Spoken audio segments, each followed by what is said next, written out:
over the weekend, Jay, I'm sure, like the rest of us, you were trying to follow the bouncing balls of the headlines, right, on tariff policy. Longtime markets guy, Jay, I'm just curious, you made what of that? Well, it was disconcerting, as usual, from this White House in that it seemed like the market was going to rip. And then over the weekend, particularly the hawkish wing of the White House sort of talked that back. But I think that what investors should focus on now is what's going to happen going forward. So we're in earnings season. We've been saying for a month and a half that we need to get back into earnings season. So we're getting real data from the company. It's generally positive. And get past tax day, which we sort of already have. That's tomorrow. And so we have that news flow. And then also, if you really think about it, if you believe like us that the dovish wing of the White House has won out, so basically, that would be Bessent to you? Yeah. And Hassert to Voice of reason, an adult right, in the room. exactly. Yeah. You can be somewhat hawkish, but just phase it in, just be practical, which they obviously should have done from the beginning. Even if you kept those rates, you could phase them in over a year or two. Because that's critical to get that adjustment. You know, Apple has to resource everything. So we're far more optimistic that the further announcements will actually be some countries agreeing to lower their tariffs, and that we've sort of hit peak tariff tantrum. Yeah, or maybe already have. And let me put it to you this way, Jay. I'm of the view that we're going to continue to rally, and here's why. So at the low, we lost somewhere around $8 trillion in market cap, which is a staggering number. And yet, the worst case scenario for tariffs, 25% of a trillion a year, that's basically 800 billion. So we discounted 10 years, right? 8 trillion, 10 years worth of tariffs. That just seems intuitively way too much to me. We have the exact same view. We use slightly different numbers, but it's 13% of US GDP. Right. And so if you do that math, that's like 0.6%. And also, even if you look at inflation, we're super bullish about inflation.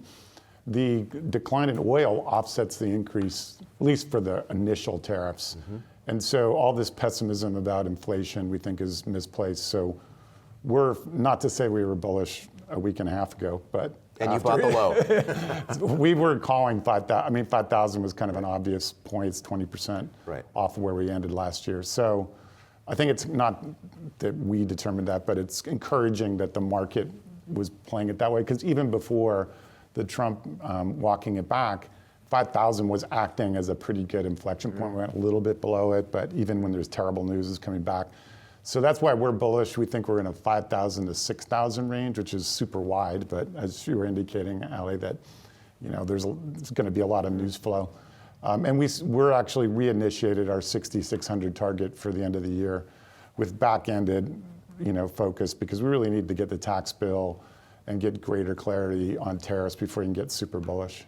So Jay, you're pretty bullish compared to others on Wall Street. And I'm curious, given all these unknowns, how are you viewing recession risks from the market perspective? We have Goldman Sachs that just came out. They have a 45% probability. JPM forecasting a mild recession. What do you see for the end of the year? Well, we're forecasting 1% to 2%, and we don't do the probability game because then you sort of always are right. You can say, oh, well, there's a 40% chance Trump wins, and he wins. You're like, oh, look, we were right. 40. So we take a stand. So we're 1 to 2. We don't think the tariffs are that material. We do think the Fed is way too tight. When you say 1 to 2, you mean GDP? Growth, yes. Got it. So, but the issue is that the Fed's super tight, which nobody seems to care about. They're hammering the housing sector.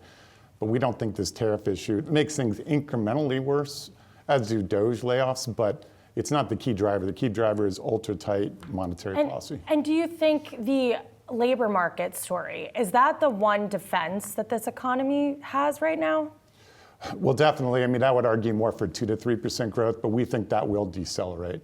And that's why the growth in the labor market, that is, that's why we're sticking to 3 cuts in the back half, because the Fed is always behind the curve. They're going to need to see those 2 months, like the tariffs are going to show up in even at 10% in CPI over the next 2 months. But keep in mind, PCE core is likely to be between 0, we're at 0, the consensus is 0.1. That rolls it down to as low as 2.4. So nobody cares about that, right? Nobody mentions, we're stag deflation, everybody's stagflation. And so we do think the Fed will cut when the labor market softens up some more, or if it does. But that'll be the catalyst, because they're terrible at analyzing inflation, forecasting inflation. They don't believe in the money supply, which is like the Pope not believing in Jesus, which is just totally awful. So they're going to be late as usual, but we do think they'll act in the second half.